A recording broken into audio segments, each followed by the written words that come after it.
Sveiki, mėlyji.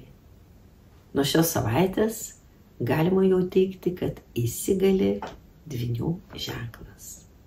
Jau Jupiteris dvyniuose, Saulė ir Venera dvyniuose, jau šitą jau žinote. Tad pasauliui tvarką pradės diktuoti dvyniai. Dvyniai – draugiškumo, brolybės ženklas.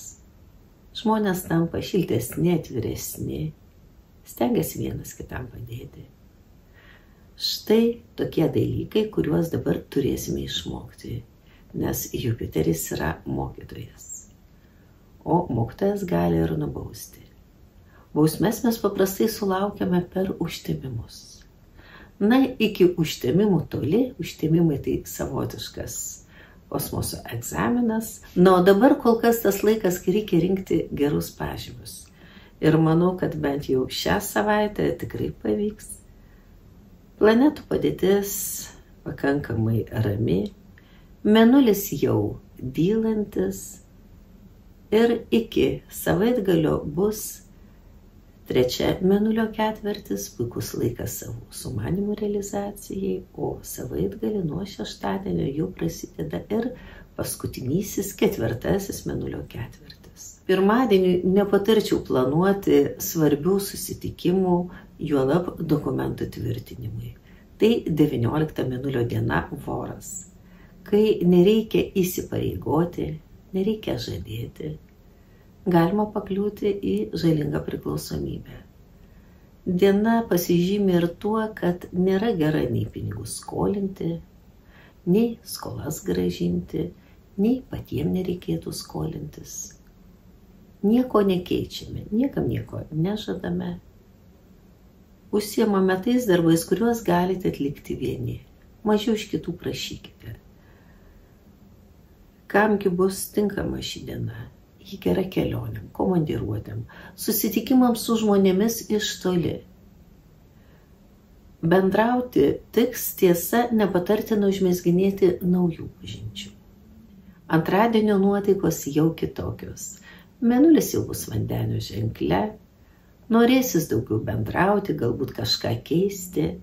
Tiesa, diena nėra tinkama aktyviom permainom. Ji labiau tinkama pažvelgti į nueitą kelią, palanki sisteminti nuveiktus darbus.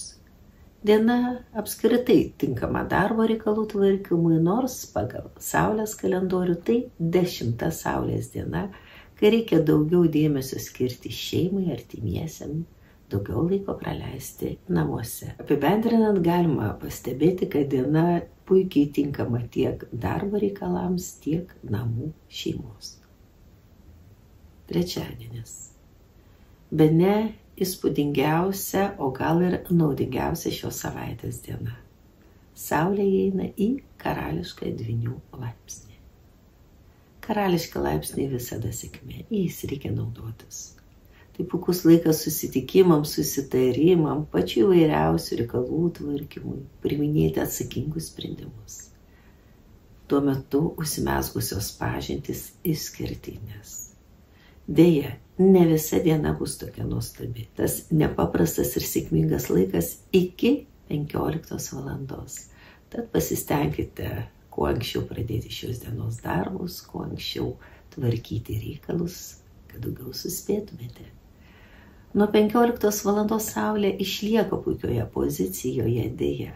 Marsas eina į labai tokią nepatogią padėtį, jis atsiduria Amino destruktyviame laipsnyje ir čia jau susiduria dvi vieną kitą neigiančios labai prieštaringos energijos. Džiaugsmas, laimė, sėkmė ir agresija, naikinimas. Pasistengkite nepasiduoti antrą dienos pusę, o tai laikas nuo 15 valandos pykčiui. Neskubėkite, nelėkite. Likite saikingi, nesvelkite į konkurencinę kovą. Tai laikas, kuris itin negeras vyram, kovotojam, negeras sportininkam. Jeigu tuo metu bus jums fizinė treniruotė, nepersistenkite.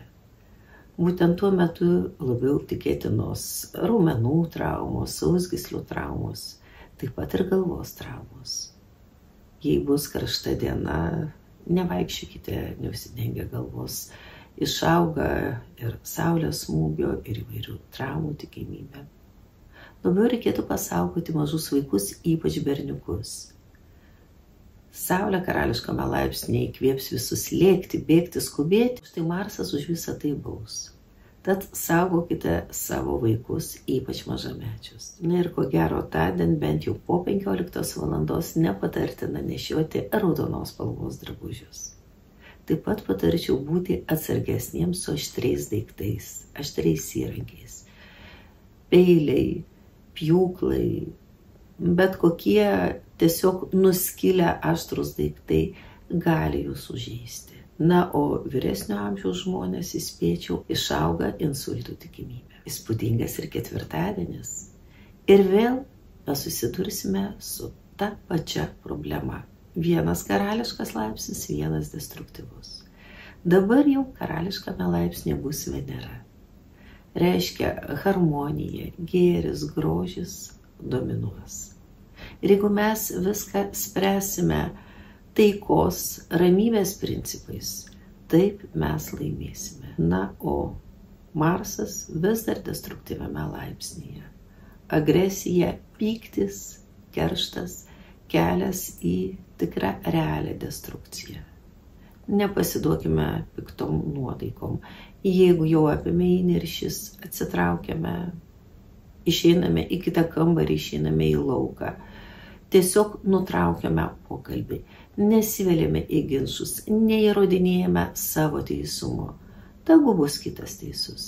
Kadangi Venera karališkame laipsnėje diena, be abejonės puikiai moterim. Na, o vyram šis laikas vis dar rizikingas, sudėtingas. Saugokite galvą, nosį, dantis. Beje, svarbiom dantų procedūrom nėra tinkamas nei trečiadienis, jo antra dienos pusė, nei ketvirtadienis. Šiomis dienomis beje nereikėtų pirkti ir jokių metalinių įrankių ir ypač peilių pjūklų. Per šiuos daiktus ateityje galite patirti ir nemenkų rūpesčių. Penktadienis. Penktadienį jau keičiasi mėnulio fazės. Trečia fazė pradeda pereidinėti į ketvirtą fazę ir tai bus 23 mėnulio diena.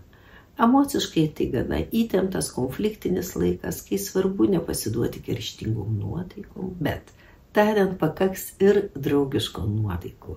Diena puikiai įvairiems susitikimams, susibūrimam, naujų pažinčių užmezgimui. Būtent tądien jūs galite sutikti tikrą draugą. Tai lemia išskirtinė Merkurijaus padėtis. Merkurijus bus susijungęs su Uranu. Tai reiškia, kad būtent ši diena gali mums padovanoti ypatingą pažintį, ypatingus susitikimus.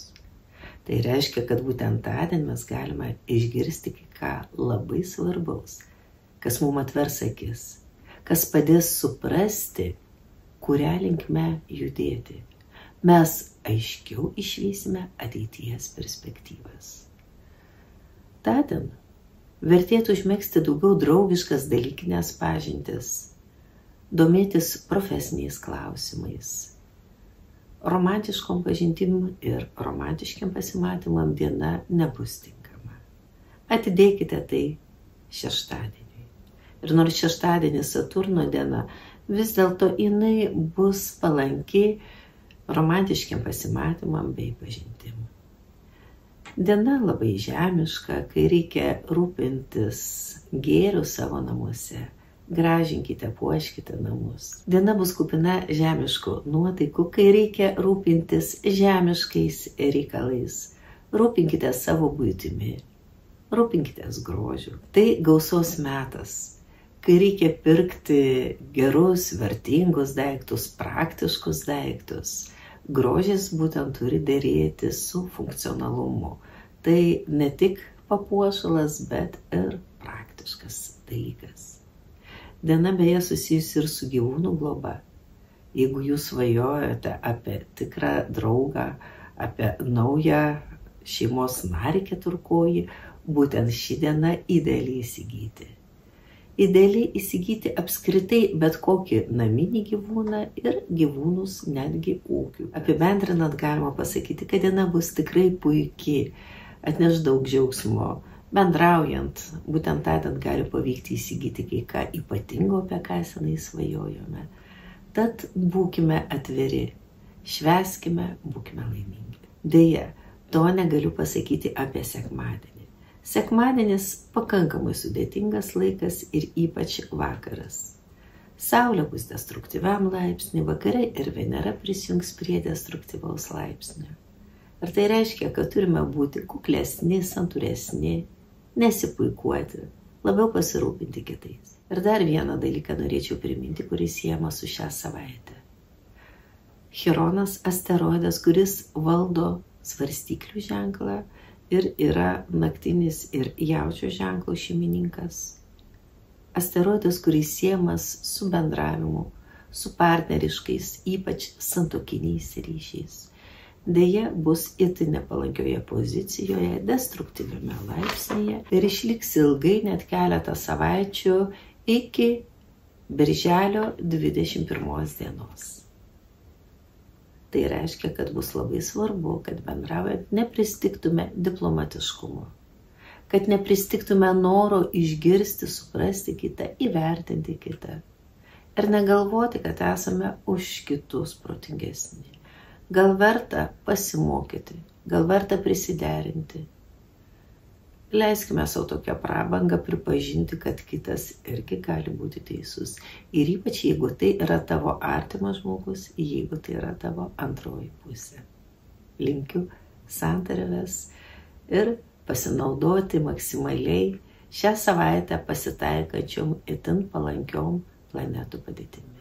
Na, o rekomendacijos šiai savaitėje visiems ženklams skaitykite palmiroshoroskopai.lt.